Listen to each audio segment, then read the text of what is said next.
everyone. We're back for Chapter 2 of our exciting Saturday at the Poison Pen.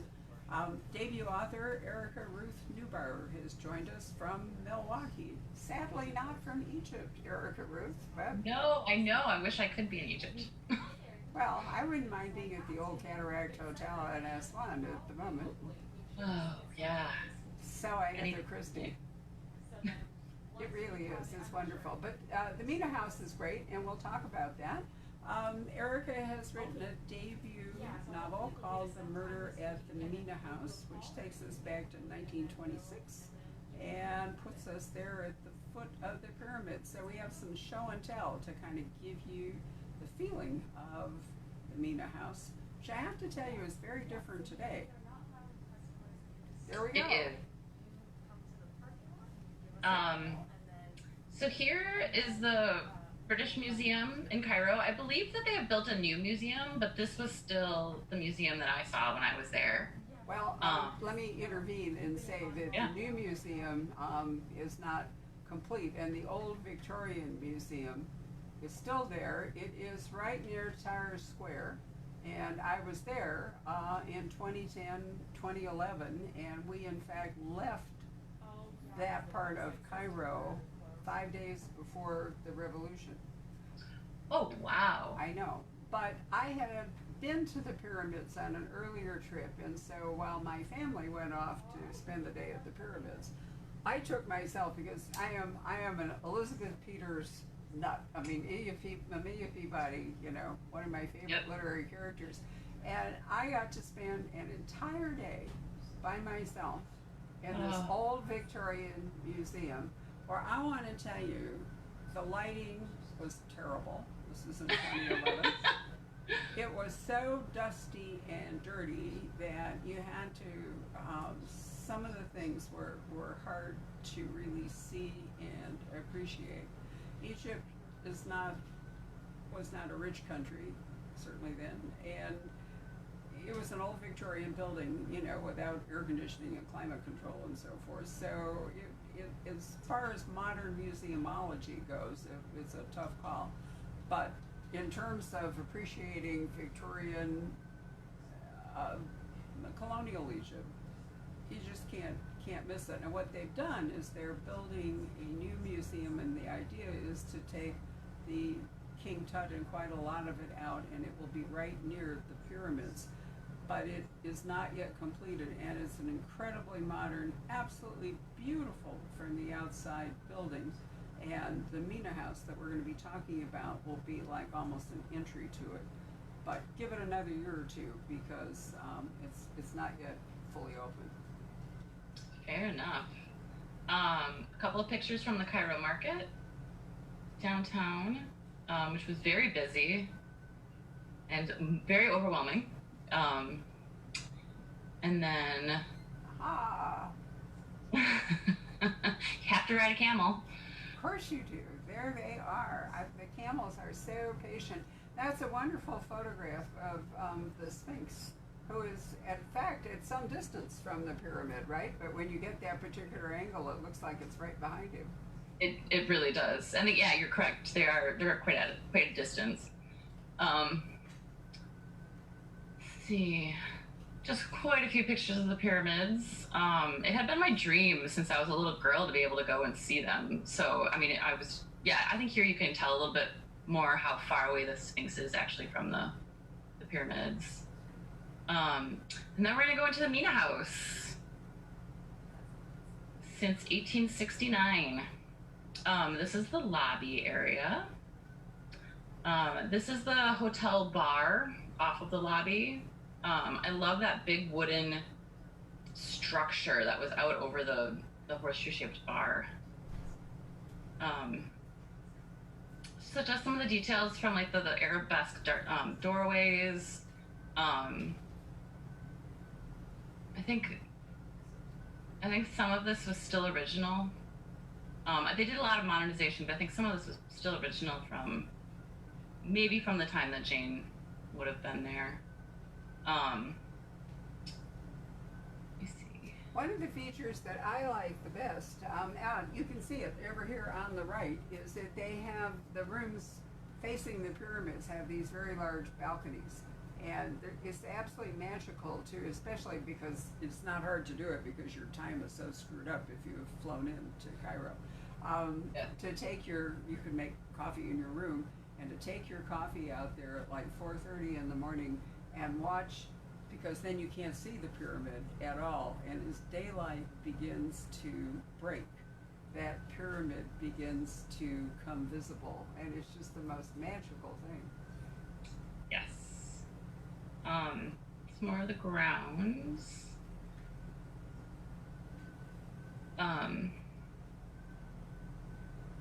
Somebody was saying that they were surprised that the pyramids were actually that close to the hotel, and I was like, no, the pyramid was really they're really that close to the hotel.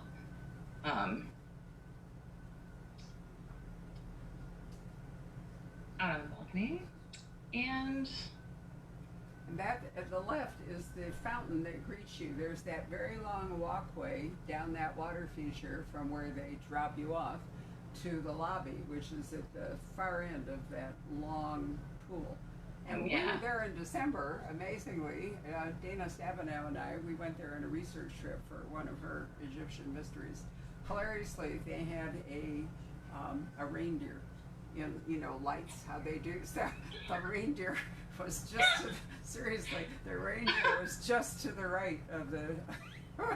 It was, I have to say, a discordant note, but they were pretty much so. Yeah, but they were truly catering. This was December 8th, I think it was, truly catering to that point. Egypt still, we were all still being tourists, right? So I didn't send you a photograph of the reindeer, but I especially liked it.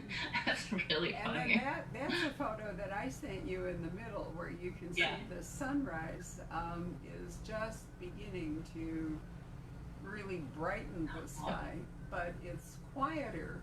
It isn't yet so blazing over on the right. Yeah. Well, that's all I have for photos. So. Well, it's wonderful to get that feeling of it. So, what drew you to 1926? I mean, it's an interesting period. So, why don't we start there? Why did you decide to set a mystery in 1926? And then we can ask why Egypt in 1926. Of course. My dad raised me on old black and white movies, and The Thin Man and Masterpiece Mystery. That whole scene in the beginning, the cartoon by Edward Gorey, the woman wailing on the tomb. It's very much my childhood. And so when I decided to write something, I was very much drawn to that early 1920s period. And I also really liked that it was a time period when there was kind of social upheaval, and women were sort of pushing against the Victorian strictures. And that changed again with World War II. But they were wearing their skirts shorter, and they were going out, and they were drinking, and they were smoking, and they were kind of doing their own thing a little bit. And so I really liked that. And for writing, it's also a fantastic time period because you have to do very little, and the 1920s is just incredibly evocative. It gives you such a clear picture of that time period, I think, for a reader.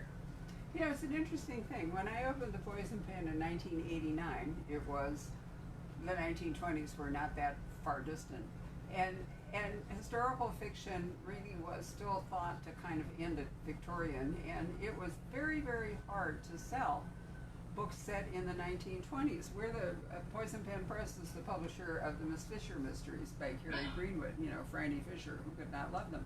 But when those first two Franny Fishers were published here in the United States in 1992, they more or less flopped.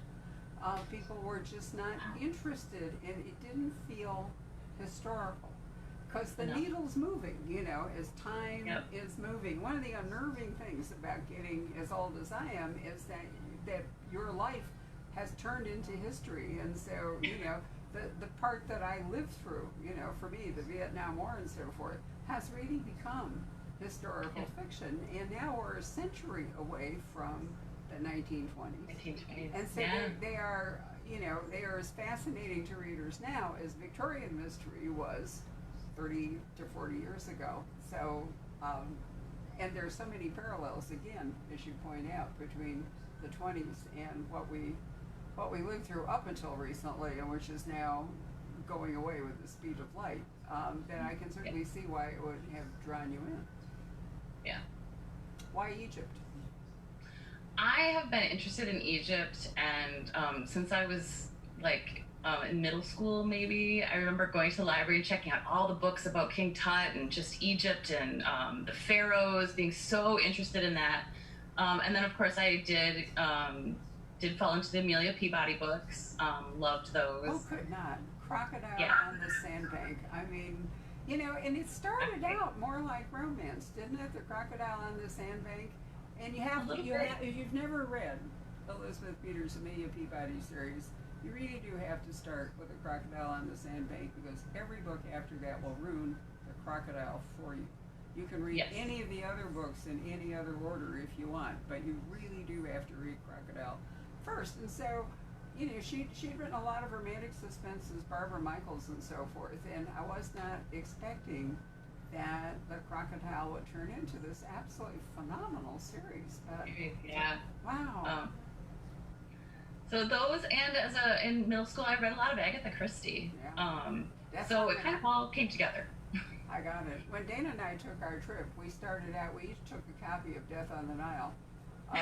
And we were, I'd been to Egypt before, so I structured our tour in December to reflect she's writing about a private eye in the time of Cleopatra.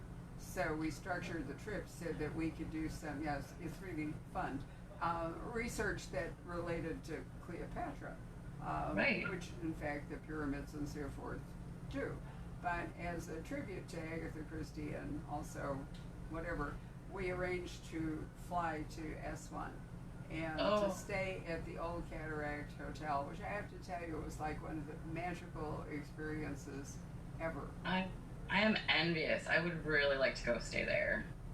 And that's when I was going to say Death on the Nile actually begins at the Old Cataract Hotel in Aswan, and they then sail upriver from there. And since the movie will be coming out, I think it was scheduled for October of 2020. To be honest, I haven't checked recently. I don't know whether the pandemic. Are you okay?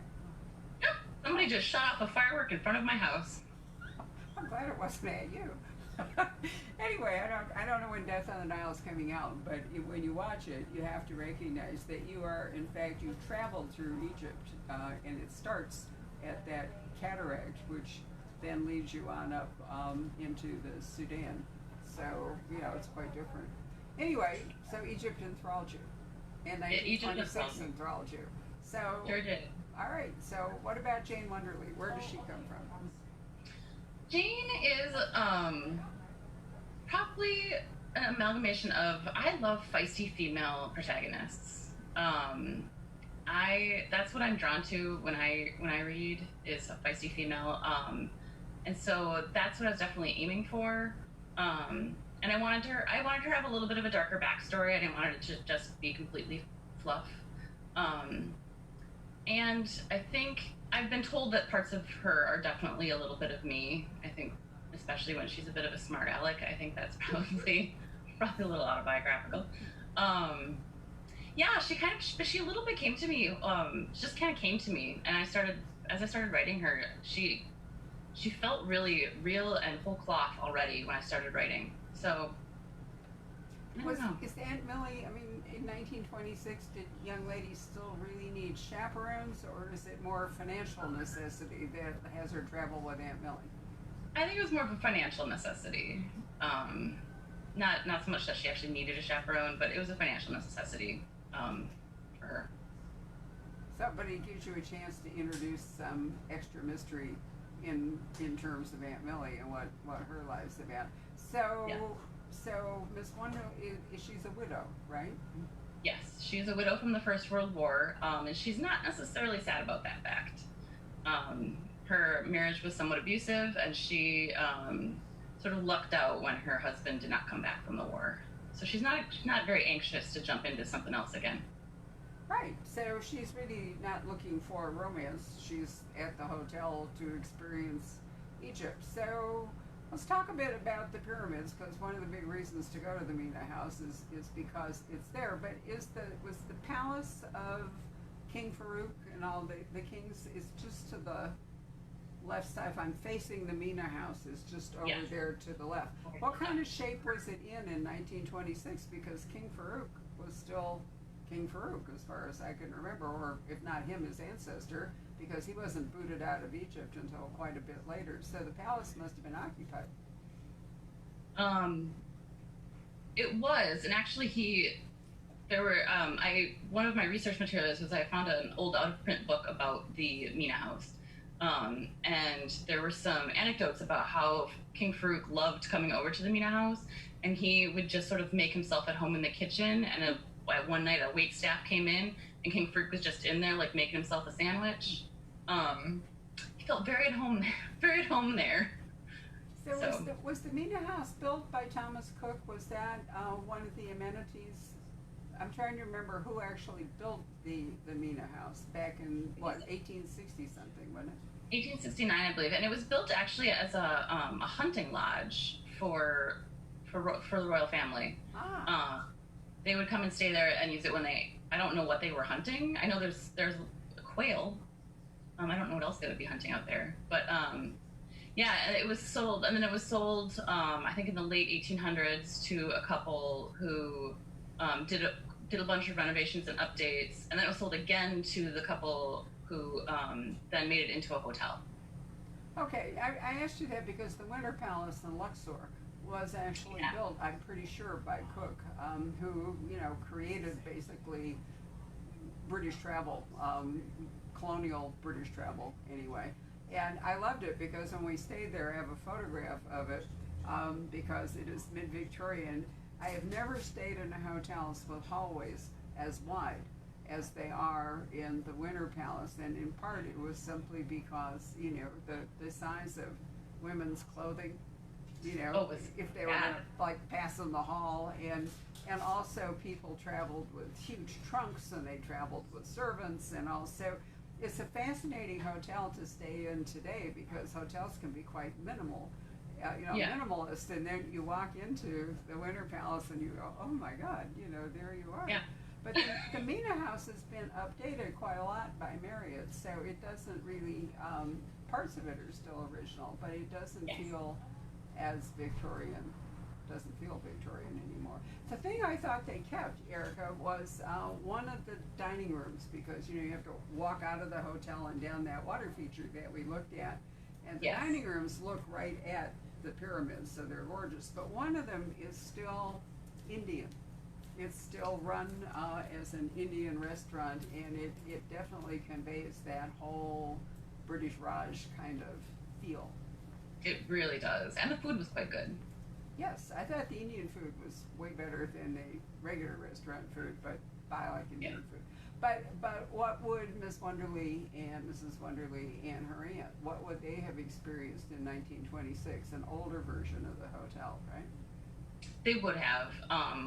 I was actually a little disappointed at how much it had been updated. I really wanted to sit out on that terrace where she would have sat and had tea, but it's no longer there.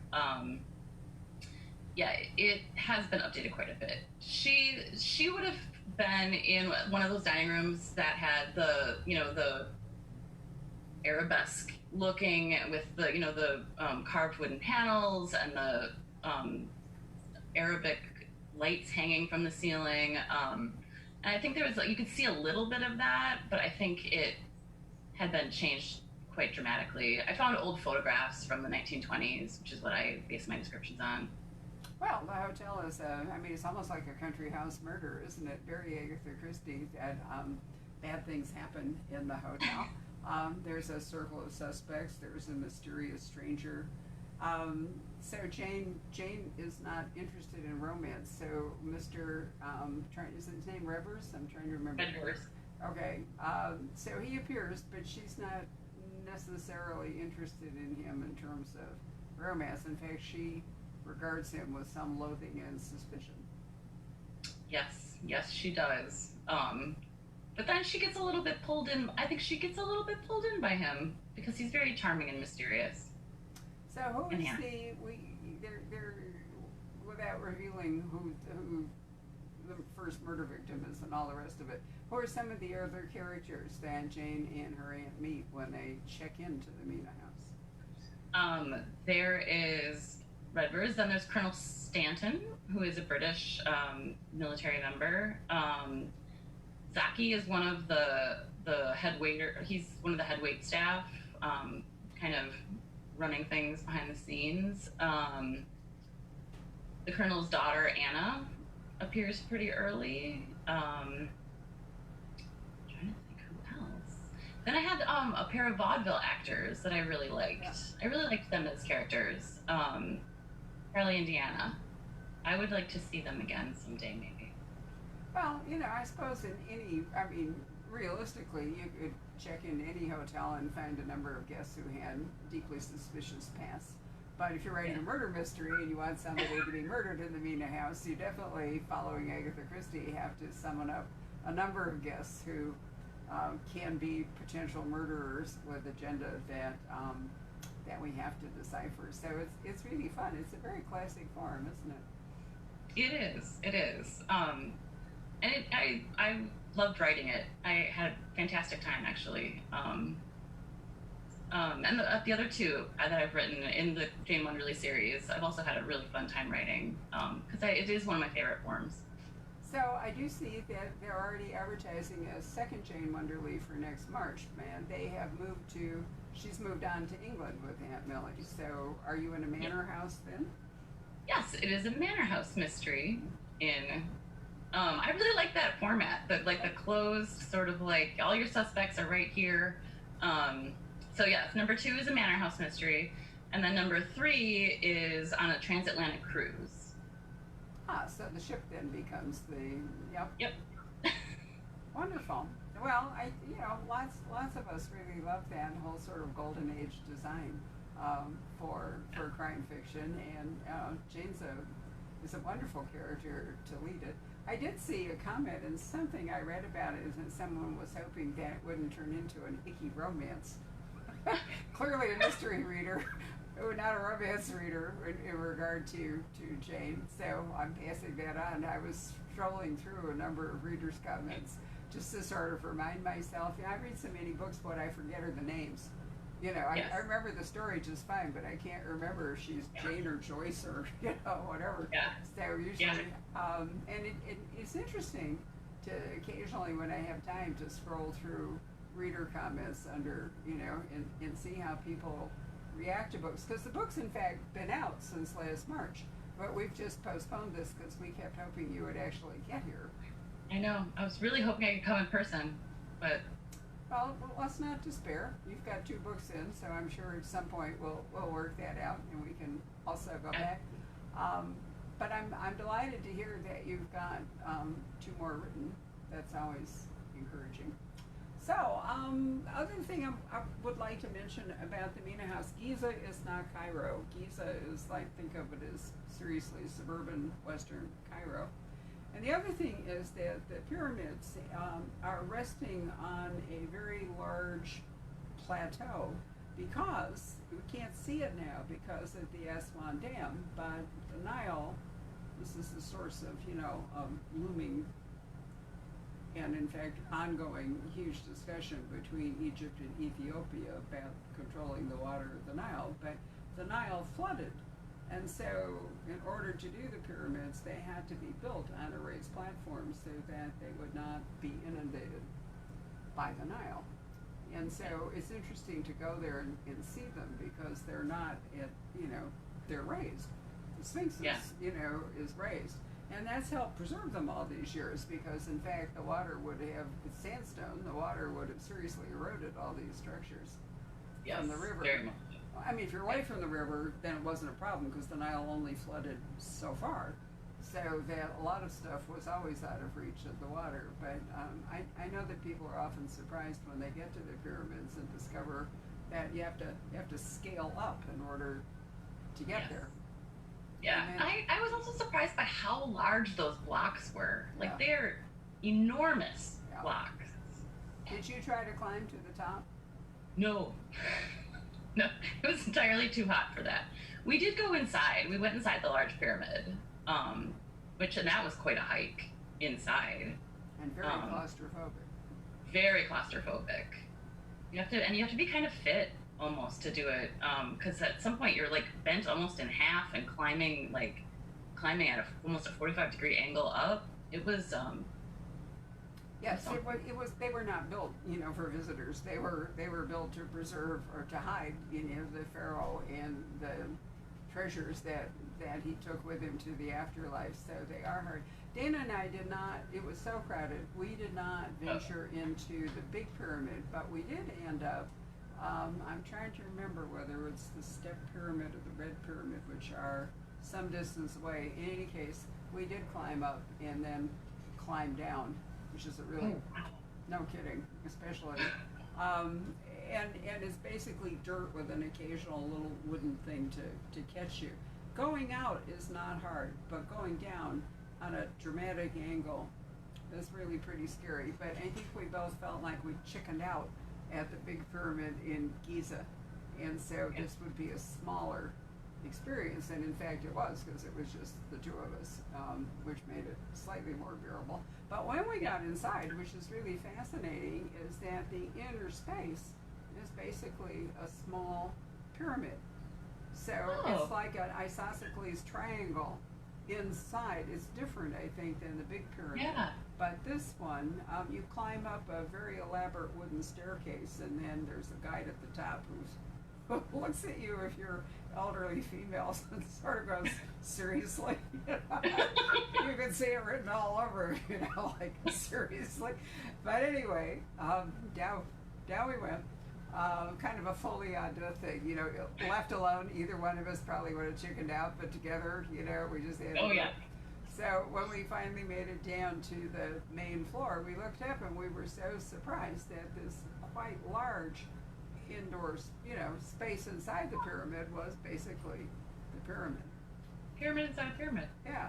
And then we climbed out, but there was a lovely old man up there, and the climb up is extremely precipitous. I mean, very, very shaky, no rails or anything. And he looked at us again. We sat down on a bench to kind of recover, and he looked at us again like, seriously? And then, he was so kind. He actually walked in front of me so that I could put my hand on his shoulder. And he was like a living rail, like a stair rail. And I was able to follow him all the way down so that we emerged from this unscathed. But I thought about tomb robbers, and I thought about, what it must have taken to really have been a tomb robber. Now, you mentioned that there is a native village near the pyramids at the time that Jane is there. I don't think it's there anymore. But I don't believe so. But what were they doing? Just living, or they, who were they? It was a small village that was basically provided all of the workers for the hotel. And it was called Mena Village. Okay. Yeah. Right, but today hotel workers wouldn't put up with that, so probably probably incorporated them into the hotel. But some of the, like, if you go to the Valley of the King or the Queens, there were villages nearby, and those were the people that dug the tombs and the artisans that painted them and the whole bit, and also where the tomb robbers, lived. So it was kind of a self-perpetuating industry, and fascinating. Did you have a chance to go and visit either of the valleys when you were there? Yes, we did. We went to the Valley of the Kings, and I am not ashamed to say that when we walked into that first tomb, I cried. Like, it was so amazing to see the just incredibly vibrant paint on those walls from thousands of years ago, and it's still just I agree. I've been fortunate to do it twice, and they pick different tombs because they try to, because human breath and so forth is destructive, so they're pretty strict about regulating which tombs you get to go into. There's a ticket system. The disappointing one, I'm sorry to tell you all, is the tomb of King Tut. It's a very small tomb. It wasn't actually dug for him. He died unexpectedly. And it's only 2 rooms. And the only thing that's left that was King Tut is the sarcophagus and the wall paintings, which they've touched up between my first time in 2010 and this last December.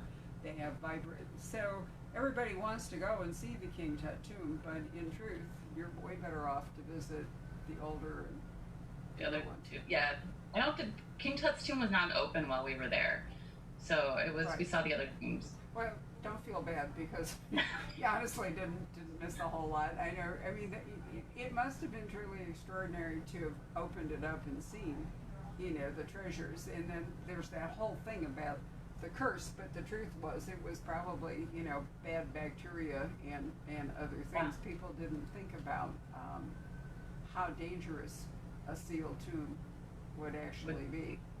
Yeah. They made it dangerous. Yeah. Right. You're not seeing people in masks, and I mean today, you know, we'd all be safer going into a tomb for the first time in our masks.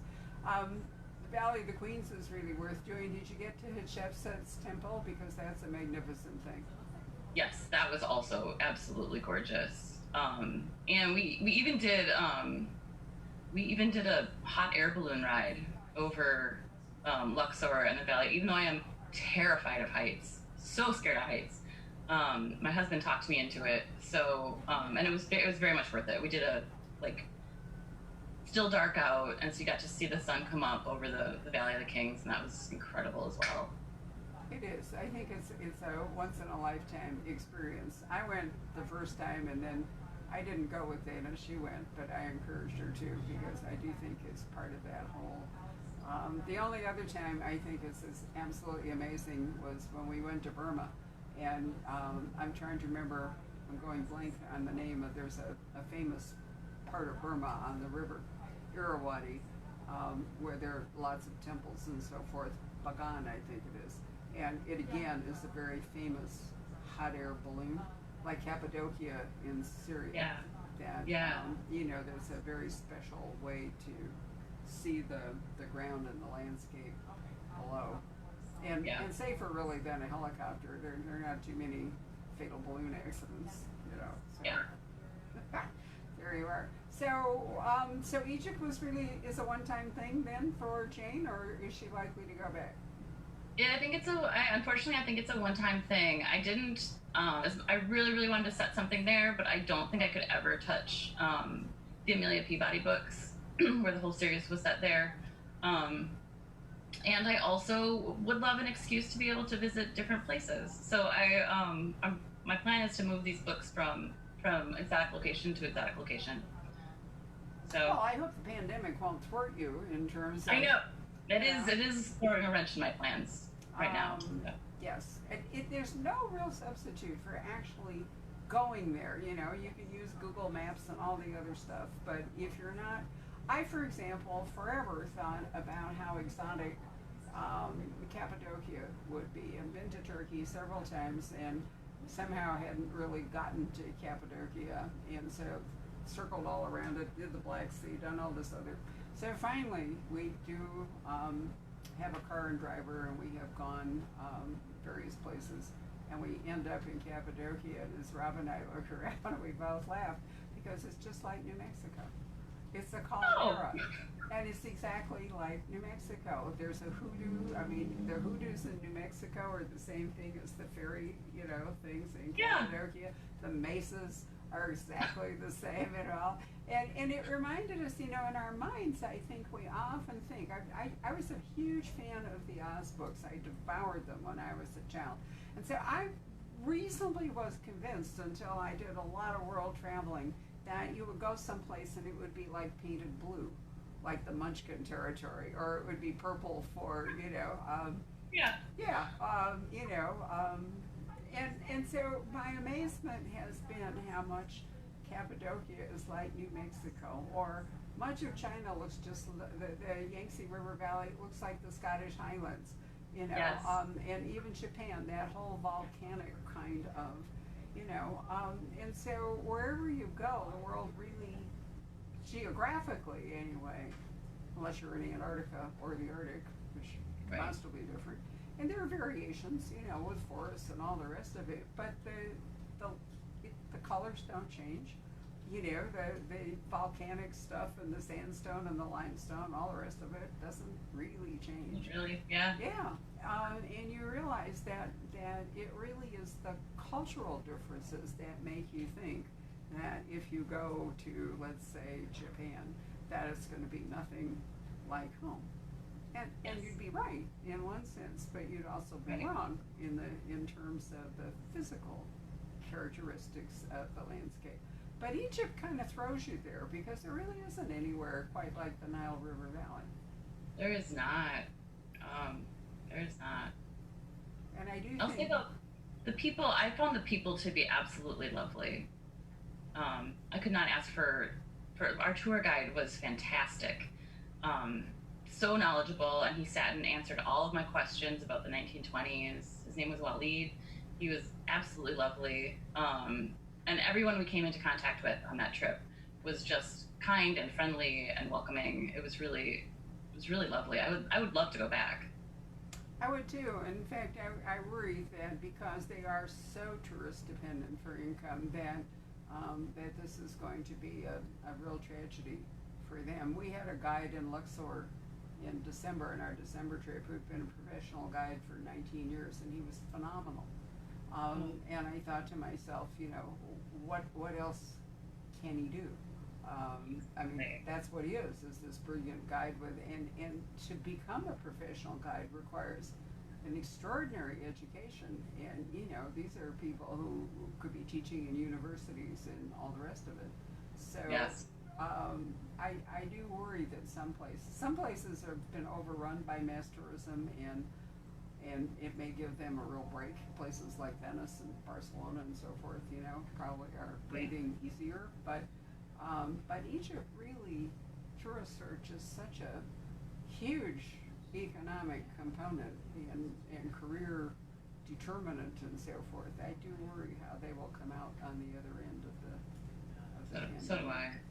So, I think we have to be grateful for the places that we went. You're a lot younger than I am, so you still have a chance, but my husband and I occasionally sit around and say, we're so glad that we got to Istanbul or we've been, because if we're just too old to have a chance to go back, we have some wonderful memories. So I hope that, almost everybody will have a chance to make their own. And one of the joys of reading your lovely book was, in fact, to revisit those memories. So I'm so glad that you were able to share it with us. Let me just check, Patrick, do we have any questions? Ellie, you can come and read the question thing. We just have many comments and compliments. Lots of comments and compliments, but no specific But questions? no questions. Okay. All right. Yeah. So, no, it's great. With a first-time author, there are fewer fans that, have got questions about earlier books in the series. The major one we always ask is what else, what are you writing? And so we've already answered that. We've talked about Amelia Peabody, but who else, if you're an addict of crime fiction, what other authors have you read that you might like to recommend to people? Oh, I love recommending books. I am a big fan of Diane Freeman's series. Right. Also in Kensington. I think those are lovely. She lives here part-time, and in fact, Diane Freeman will be doing an event for us on August 15th, which has been designated Bookseller Romance Day by I don't know whom. Anyway, Diane and a local author, Jennifer Ashley, who writes the Victorian Upstairs, Downstairs, is called Below the Stairs Mysteries. They're wonderful. So they're going to be appearing together. So if you have enjoyed Erica's book, you'd also like those. But who else besides Diane, who's great? Tasha Alexander, of course. Oh, lovely. Lovely. She's not historical, but sometimes she's historical. I really love Lindsay Fay's writing. Yes. She's one of my favorite authors. I think she's a brilliant writer. Jennifer Kinchelow. I really enjoy her historical series from 7th Street. Those are really fun. They're set in early 1900s Los Angeles. I think they're really fun. And Carrie Greenwood, have you read the Miss Fisher Mysteries? I have. I love those books, and I love the series too, the Australian TV show. I'm a big fan. Sadly over, although we did get a movie, And We did get the movie. Yep, I keep hoping we'll get another one. And fortunately, they have just commissioned a second modern Miss Fisher. I haven't watched those yet. They're a lot of fun. When we say modern, I think it's 1950. I mean, in other words, it's not 19. The Franny Fisher books take place before 1929. They sort of run up to 29 and then don't go on to the 30s. And the modern Miss Fisher, it's her niece. I think they're the 1950s, but they're really a lot of fun. They're different. You know, it's not S.E. Davis, but I thought they were great. So fortunately, there's going to be a season 2. So you should try to watch season 1. Yeah. Right. It gives me something to do this weekend. It will.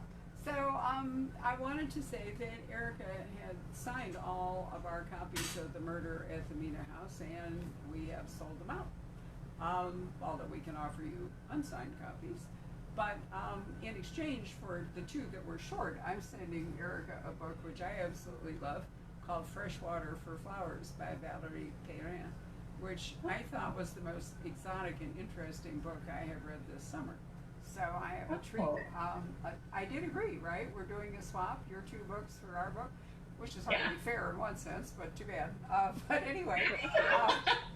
I'll take it. But I think you'll love it. We'll get it out to you Monday. So that's one I've been recommending. It's translated from the French, and it has a fascinating structure, and it has a remarkably feisty woman in it who I think you will. Yeah. Perfect. Yeah, you'll love it.